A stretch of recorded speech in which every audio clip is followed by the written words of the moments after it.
You mentioned to me offline that Ethereum is going to be the coin with the next big run. Tell us about that. Well, as you know, you're an expert on tracking gold and silver and the phenomena that when we get into a run, when gold goes to that 50-day moving average and it goes up 15, 20%, silver all of a sudden surges 30%. Yeah. And so Ethereum is much like silver is to gold, Ethereum to Bitcoin. Bitcoin makes the big charge, and all of a sudden Ethereum explodes on the upside.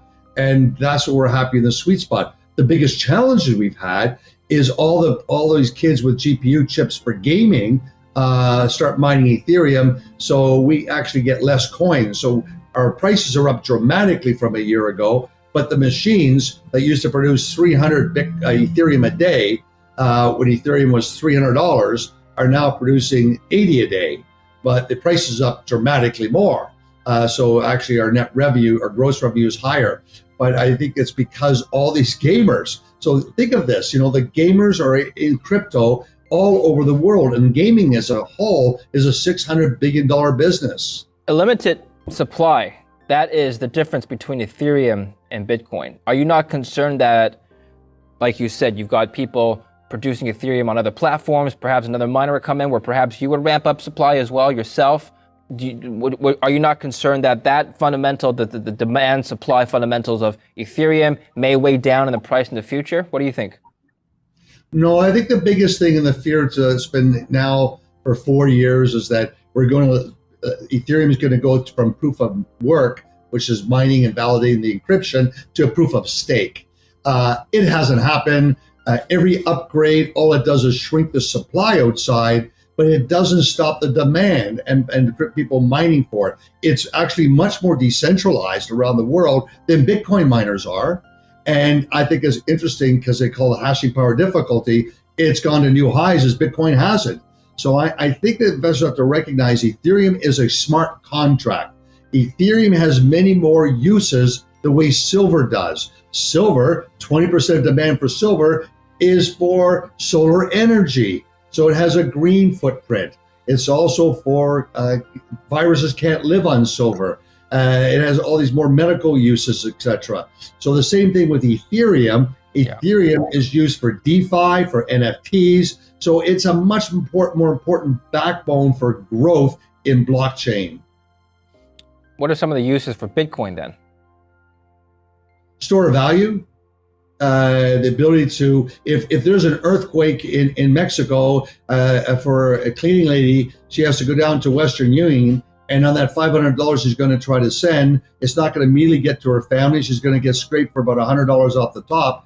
Bitcoin is done in a minute, and they can send the money and they can convert it, and she can help their family out. So remittance between developed nations and developing nations, I think that's a classic of why Bitcoin's a superior way of moving money. People my generation, most of my friends don't hold a gold. They've got a lot of Ethereum. They've got cryptos as a store of value. They've got stocks. They've got maybe some bonds, but very few people I know buy gold. Point is, obviously there are younger people who buy gold, but they're not in the majority. If this generation grows up to primarily hold cryptos, who's going to be holding gold in 50 years? People that love beautiful gold jewelry, and that's never going to go away because you can wear your jewelry. When you think of India, Indian women have 6 times the amount of gold in Fort Knox in the vault, and they wear it, and it's portable wealth. So I think the bigger issue is that where's the portable wealth going to be? I think it's the push by governments to get rid of paper money so that they can monitor everything.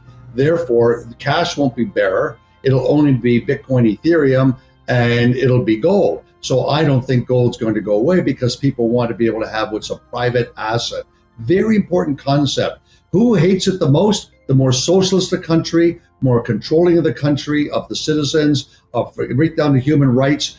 China kicks everyone out because they're coming with their own digital money. You can see this evolving, but crypto is too big. It's just a global phenomena. When I wear a shirt like this, David, I get people telling me all about Ethereum and Bitcoin. I wear gold and go gold, and it's like, who's he? Who cares? So it's interesting that how this ecosystem around the world is much more caught up with blockchain and crypto money.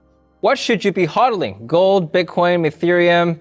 I guess it depends on who you are, right? Can you help us out here? If I were, well, let's say if I were a millennial, I've still got some years to me before retirement. What should I be hodling versus somebody who's already entering their retirement ages?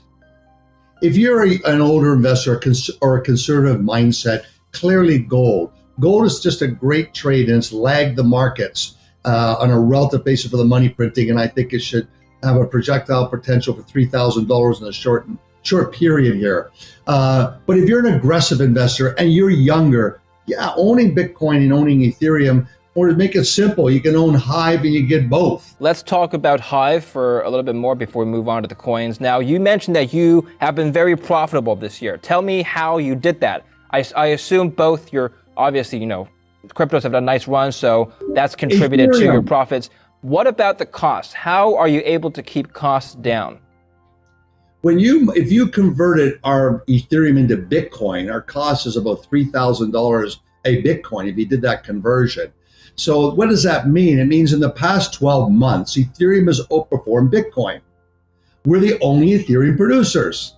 We're the biggest hodlers. What do you think that means? If you did that conversion for all the Bitcoin fanatics, we are producing something like today, 13 and a half Bitcoins a day. What we are doing is that we're upgrading our Ethereum facilities with the best NVIDIA chips, and we're expanding our Bitcoin production. We hit 1 exahash like we said we would in August. We expect another exahash of Bitcoin mining by Christmas, and then another one by March. So I think that the combination of why we're the most profitable is because we mine Ethereum and Bitcoin. What about electricity costs? As you expand your operations, would you not expect fixed costs to go up? Tell us about that side of the operations. Absolutely. You see that pressure point, unless you're building your own facility like we're doing in New Brunswick, that's 30 megawatts going to 50 megawatts to 70 megawatts, and we're expanding Bowden by another 10 megawatts. We've been invited into a sort of consortium to do 200 megawatts. But for us, it's more difficult, David, because we've really stayed focused on being the only green, clean miner. So we only, at this stage, use geothermal and hydroelectricity. We haven't used solar. We haven't used wind, but we've used in cool jurisdictions like Sweden and Iceland and Canada.